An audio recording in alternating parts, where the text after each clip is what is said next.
በጣም አስደንጋጭና ልብ ሰባሪ ነገር ከወደ ሜክሲኮ ሀገር ተሰምቷል።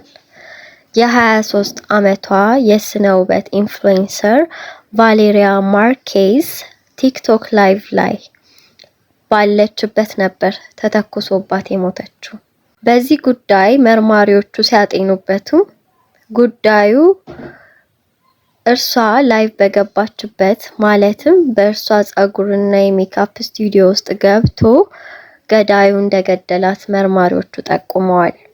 ይህንን ድርጊት ተከታዮቿ እያንዳንዱን ነገር ላይቭ ባሉበት እንደተመለከቱ ማረጋገጥ ተችሏል። ገዳዩም የተኮሰባት አንድ ጊዜ ጭንቅላቷ ላይ፣ ሁለት ጊዜ ደግሞ ደረቷ ላይ በመተኮስ ገድሏታል ማለት ነው ጋይስ። ይሄ የቲክቶክ ላይቭ ስትሪም ደግሞ ያለቀው ቫሌሪያ ወድቃ ሌላ ሴት የሷን ስልክ በምታነሳበት ጊዜ ላይቭን እንዳቋረጠችው በእማኞች በቪዲዮ አሳይተውናል። የሀገሪቷ የሜክሲኮ ሀገር መርማሪዎች እንደገለጹት ከሆነ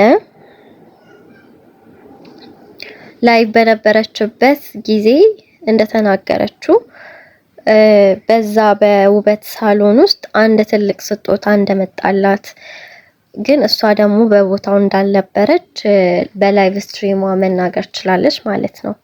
እና ከደቂቃዎች በኋላ ይሄን ከተናገረች ከደቂቃዎች በኋላ እንዲሁም ደግሞ ከመተኮሱ በፊት ላይቭ ስትሪሟን ሚውት አድርጋው ነበረ።